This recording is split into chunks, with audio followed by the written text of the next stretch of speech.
கோவை மாவட்ட தொழிலாளர் நலத்துறை அலுவலகத்தை முற்றுகையிட முயற்சி செய்த ஒப்பந்த தூய்மை பணியாளர்களால் பரபரப்பு. கடந்த 8 நாட்களாக பணி நிரந்தரம் செய்யும் வரை அரசாணை 62 படியும் மற்றும் உச்சநீதிமன்றம் தீர்ப்பின்படியும் சம வேலைக்கு சம ஊதியம் வழங்க வேண்டும். தொழிலாளர்களிடம் மாதம் பிடித்தம் செய்யப்படும் PF உள்ளடக்கிய சம்பள ரசீதை வழங்க வேண்டும்.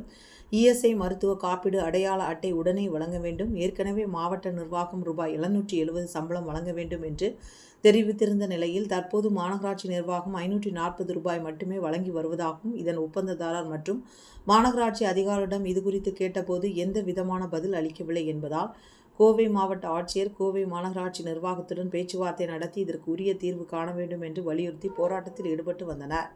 இருப்பினும் மனம் தளராமல் இன்று 9வது நாளாக இன்று காலை 11 மணி அளவில் காலை மாவட்ட தொழிலாளர் நலத்துறை அலுவலகத்தை முற்றுகையிட்டு நியாயம் கேட்டு தூய்மை பணியாளர்கள் முயற்சி செய்தனர். தகவல் அறிந்த காவல்துறை உடனடியாக வந்து பேச்சுவார்த்தை நடத்தினர்.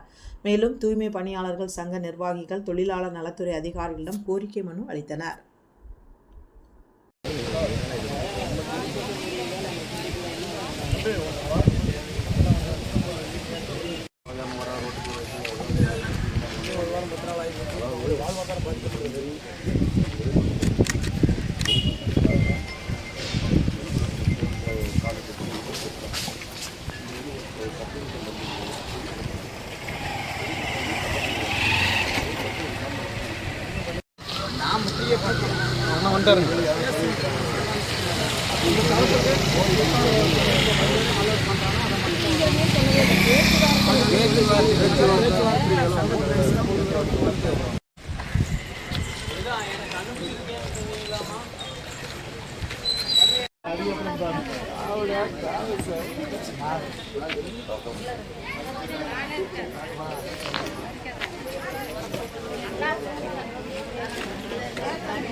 மாட்டாங்க.